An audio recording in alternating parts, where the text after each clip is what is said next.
یہ حال ایک کا نہیں ہوا. نمرود کو دیکھ لیں, حضرت ابراہیم علیہ السلام کو کہتا تھا میں رب ہوں.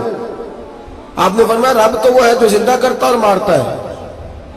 ایک موت کا قیدی بلایا, کہنے لگا ہاں بھائی کتنے دن رہ گئے تھے پھانسی میں؟ کہنے لگا جی پرسوں ہونی تھی. کہا جا تجھے آزاد کیا, لو میں بھی زندگی دیتا ہوں.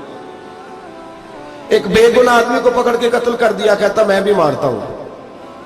حضرت ابراہیم علیہ السلام کہنے لگے تو بیوقوفوں جیسی دلیلیں دے رہا ہے. چل اس طرح کر, میرا رب سورج مشرق سے نکالتا ہے, تو اگر رب ہے تو مغرب سے نکال کے دکھا. اب دلیل کا جواب کوئی نہیں تھا تو کہنے لگا پکڑو اور آگ میں ڈال دو. اللہ کے نبی کو آگ میں ڈالنے والا. یہاں ایک مچھر بیٹھا ہے, 400 سال حکومت کی اور خدائی کا دعویٰ کیا.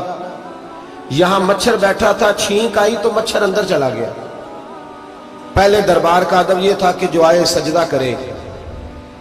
اب اس کے سر پہ کوئی چیز مارتا تھا تو اسے سکون ہوتا تھا. مچھر تھوڑی دیر کے لیے اس کا دماغ چھوڑتا تھا. او بھائی یہ اس دھرتی پہ اللہ نے لوگوں کو نظارے دکھائے اور ہمیں سمجھانے کے لیے دکھائے.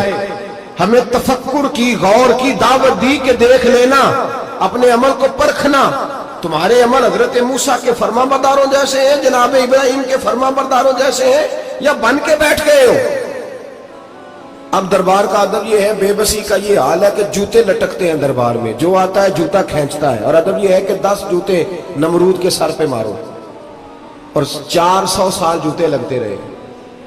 روتا تھا, جو آدمی آتا تھا منتیں کرتا تھا, کہتا تھا کہیں سے کوئی دوائی مل جائے گی.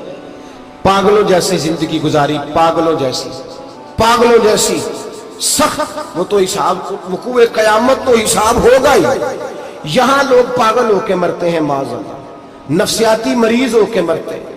یہاں آخری وقت اتنا سخت آتا ہے کہ دنیا موت کی دعائیں مانگتی ہے. میرے بھائی جب انسان ظلم کرتا ہے تو بھول جاتا ہے کہ شاید مجھے پوچھے گا کوئی نہیں.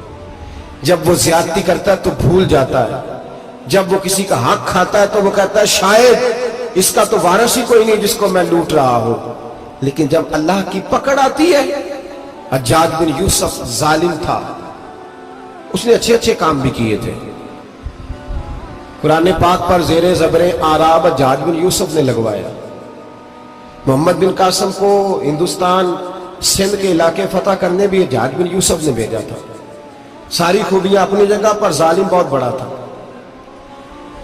کسی آدمی نے اس کے سامنے کونے کی طرف منہ کر کے ساتھ والے سے بات کر لی تو کہنے لگا میرے خلاف کیا, اس کو لے جاؤ 2 ٹکڑے کر کے واپس لے آؤ. توتی بولتا ہے نا اقتدار. جب کسی کے ہاتھ اقتدار ہوتا ہے نا, وہ چاہے ایک گھر کے کیوں نہ ہو, وہ 10 بندے فیکٹری میں کام کرتے اور جو ان کا مالک ہوتا ہے وہ کہتا میں مالک ہوں, مجھے مانو. جب تو صاحب اقتدار ہوتا ہے نا, جب تو سسر بن کے بیٹھتا ہے اور کسی غریب گھر کی بہو آتی ہے 2-4 تو کہتا میرا اقتدار ہونا چاہیے. جب میں کھانسنے لگوں تو ہر آدمی کے ہاتھ میں ٹشو پیپر ہونا چاہیے. جب میں بولنے لگوں تو بندھے ہوئے ہاتھوں سے ہر آدمی جی کرتا ہوا کھڑا ہونا چاہیے. جس آدمی کا, اور یہ کام بہو بھی کرتی ہے کئی دفعہ, وہ بھی کہتی ہے کہ تمہیں پتہ نہیں میں کتنا لمبا چوڑا جہیز لے کے آئی ہوں.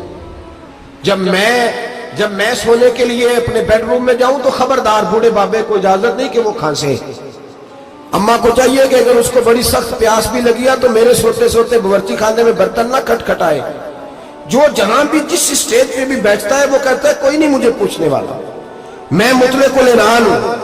جوان بوڑھوں کا مذاق اڑاتے ہیں, سمجھتے ہیں شاید کبھی بوڑھے نہیں ہونا, مذاق اڑاتے ہیں.